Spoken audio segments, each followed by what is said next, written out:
शेतकरी बांधवांनो, आम्ही सध्या आलेलो आहे फुले ऊस 13-0-0-7 या प्लॉटमध्ये।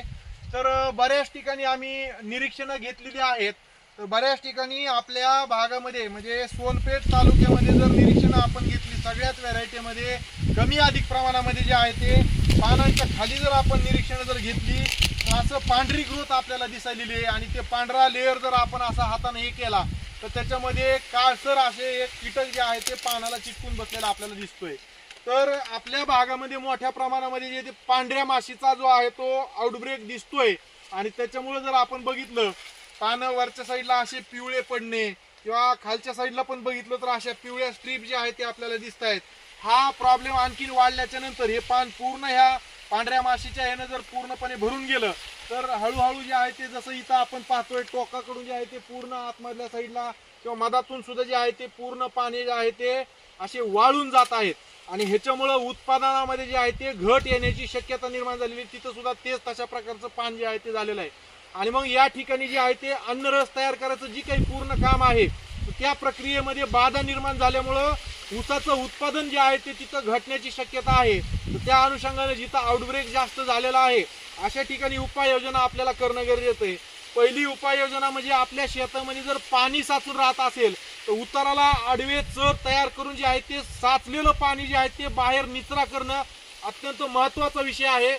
आपला ऊस पाण्यामध्ये जास्त जे आहे ते साचून पाणी आपल्या शेतात राहणार नाही पाहिजे, ही काळजी एक प्रथम घ्यायची आहे। दुसरा विषय, ह्याचं व्यवस्थापन करण्याच्या अनुषंगाने आपल्याला फवारणी करणं गरजेचं आहे। आता एवढ्या उंच ऊसामध्ये STP असेल किंवा पारंपरिक फवारे आपण वापरू शकत नाही, या ठिकाणी आपल्याला ड्रोनच्या साहाय्याने फवारणी करायची आहे। बरेचसे शेतकरी हमलासारखं कीटकनाशक ज्याच्यामध्ये सायपरमेथ्रिन क्लोरोपायरिफॉस असलेलं कीटकनाशक घेत आहे, पण त्याच्यामध्ये प्रॉब्लेम असा आहे की जेवढ्या ठिकाणी ते कीटकनाशक गेलंय तेवढंच फक्त ही कीड मारणार आहे, पूर्णपणे 100% नियंत्रण तिथं किंवा अपेक्षित जे नियंत्रण आहे तिथं आपल्याला भेटणार नाही। तर अशा ठिकाणी काय करायला पाहिजे, तर ड्रोनच्या साहाय्याने फवारणी करत असताना निओनिकोटिनाइड ग्रुपमधलं आंतरप्रवाही म्हणजे औषध पडल्याच्या नंतर हे पान ते शोषण करून घेणार आहे, त्याच्या अंगामध्ये ते पूर्ण जाणार आहे, हे पूर्ण पान जे आहे ते विषारी होणार आहे। तर असं कीटकनाशक असलेलं थायामिथॉक्झाम 25% व्हेटेबल ग्रॅन्युल मार्केटमध्ये ते तुम्हाला सिजेंटा कंपनीचं एक्ट्रा म्हणून येत आहे किंवा त्याच्याशी सारखे जी काही वेगळे फॉर्म्युलेशन असलेलं, जसं यांनी म्हणले तसं आलिका तसं शिफारसीत नाही, पण त्याच्यामध्ये थायामिथॉक्झाम घटक आहे, त्याच्यामुळे आपण ते सुद्धा वापरू शकतो। पण लेबल क्लेम जी काही आपल्या तामिळनाडू ॲग्रिकल्चर युनिव्हर्सिटीचं जी काही लेबल क्लेम जे कीटकनाशक आहे ते आहे 25% थायामिथॉक्झाम एक्ट्रा नावाने येतं। दुसऱ्याही कंपन्या भरपूर मोठ्या प्रमाणामध्ये ते विक्री करतात, कुठल्याही कंपनीचं तुम्ही घेऊ शकता। प्रमाण आहे 1 एकर क्षेत्रासाठी 80 ग्राम ड्रोनच्या साहाय्याने फवारणी करण्यासाठी।